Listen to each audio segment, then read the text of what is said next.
Don't forget to call, Reba whispered. Mom, I'm 3 hours away, not on Mars. Sarah laughed, though her eyes were suspiciously bright. And tell Van that if he tries to send a supply drone to the library, I'll shoot it down. As Reba and Elias drove back to Houston, the car felt incredibly large.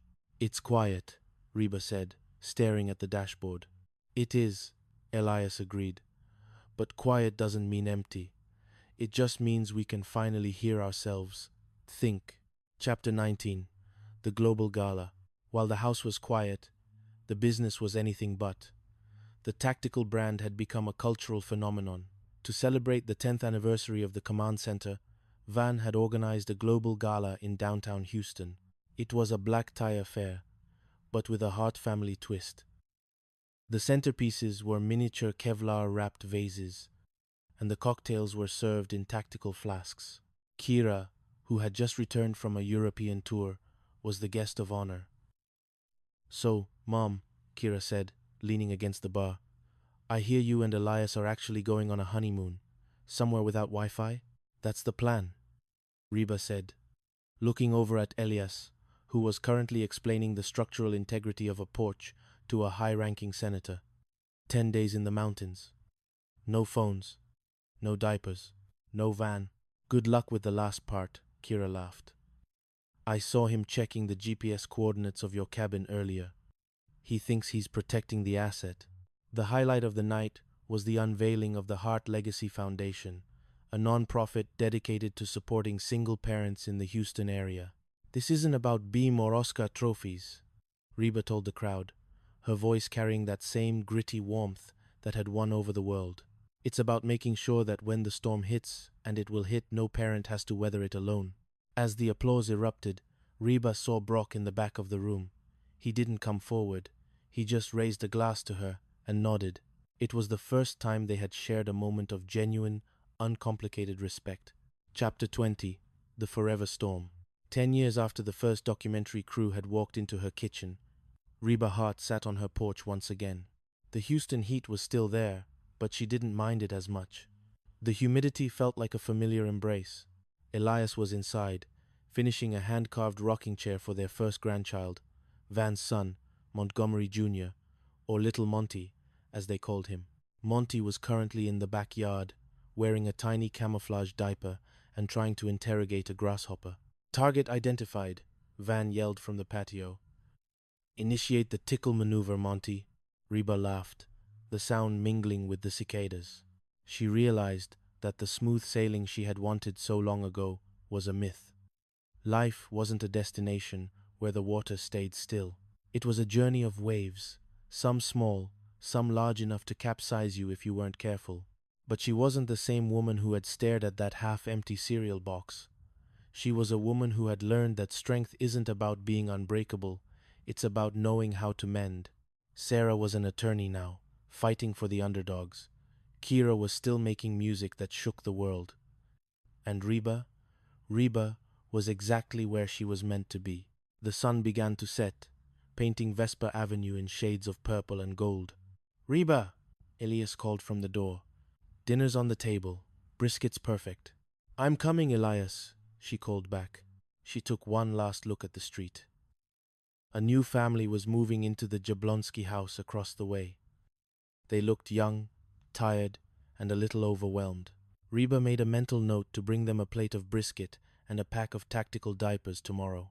She walked inside, closed the door against the heat, and joined the beautiful, chaotic, never-ending storm that was her family.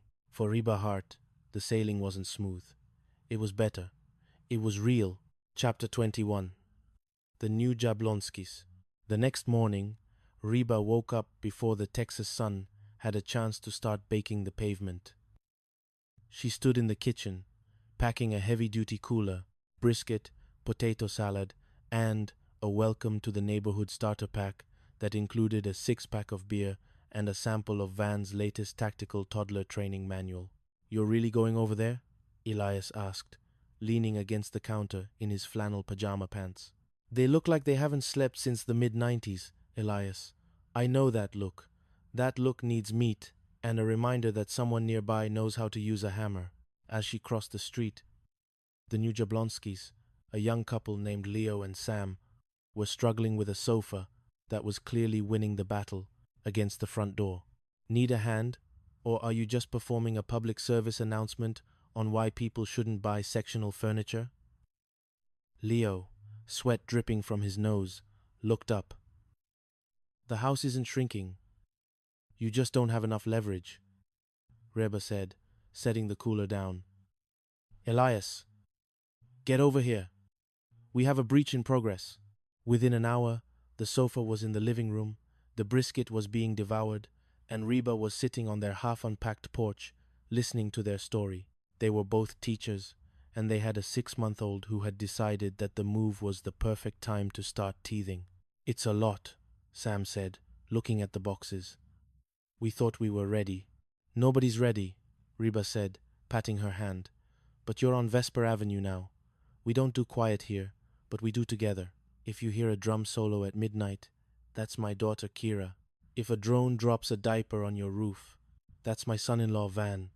And if you need to hide from all of it, my back door is always unlocked. Walking back to her own house, Reba felt a strange sense of satisfaction. The legacy of the street was safe. The storm was just beginning for Leo and Sam, and she was glad she got to be a part of their weather. Chapter 22. The Tactical Treehouse. Van's latest obsession was a massive structure currently rising in the backyard of the command center, which was now their corporate campus. It was a treehouse, but calling it that was like calling a battleship a rowboat. It's the Sentinel nest. Reba, Van explained, gesturing wildly at the cedar and steel monstrosity. It features 360-degree thermal imaging, a pressurized snack delivery tube, and the floor is made of the same material they use for gymnastics mats, in case Monty tries to test his gravity defiance. Van, it has a satellite dish, Reba pointed out. Why does a 4-year-old need a satellite dish? Educational reconnaissance. He can track the migration of the monarch butterflies in 4K resolution. It's about building a superior childhood. Reba. Kira, who was visiting between recording sessions, stared at the snack delivery tube. Can I get one of those in my tour bus? Because throwing chips at the drummer is getting old. Tactical snack deployment is currently in beta, Kira, but I can hook you up. As the sun hit the metal roof of the Sentinel nest, Reba watched Monty climb the ladder with a tactical turtle helmet on his head. He looked fearless. He looked like a Montgomery Hart. He's going to be okay, isn't he? Reba asked Elias later that evening. He's got his father's imagination and his grandmother's grit, Elias said, pulling her close. He's going to be better than okay. He's going to be legendary. Chapter 23. The Foundation Crisis. The calm of the autumn was shattered when a massive flood hit the eastern side of Houston. The Hart Legacy Foundation was suddenly on the front lines, and the command center was transformed into a refugee hub within hours. Van was in his element, coordinating supplies with the efficiency of a general. Kira had organized a benefit live stream that was bringing in millions of dollars from fans all over the world. Even Sarah had flown back from Austin to handle the legal hurdles of getting emergency permits for the shelters. Reba stood in the middle of the warehouse, her shoes soaked, her hair a disaster, and her heart breaking for the families who had lost everything. We ran out of blankets in Sector 4, a volunteer shouted. Van, where are the emergency kits? Reba yelled. En route.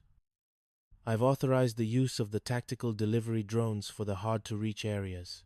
For 3 days, the family worked without sleep. They saw the worst of the storm, but they also saw the best of people.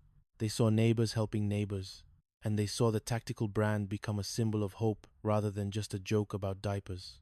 On the final night, as the waters began to recede, Reba found herself sitting on a pile of sandbags with Sarah. You're a good lawyer, Sarah, Reba said softly, but you're a better human. I learned it from the best. Mom, you didn't just give us a house, you gave us a compass. Chapter 24. The First Anniversary.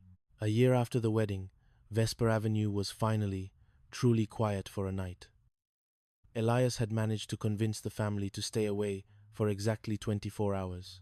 He had set up a table on the porch, lit by the same fairy lights Sarah had used for her prom photos years ago. There was brisket, obviously, but also a bottle of vintage wine, that Elias had been saving since he first fixed the roof. To the woman who owns the boat, Elias said, raising his glass. To the man who keeps the boat from sinking, Reba replied. They sat in the silence, listening to the crickets and the distant hum of the city. Reba thought about the girl she had been, the one who thought life was about avoiding the rain. She looked at her hands, worn but strong, and she looked at the man across from her, who saw all of her and didn't look away. I think I finally figured it out, Elias, she said.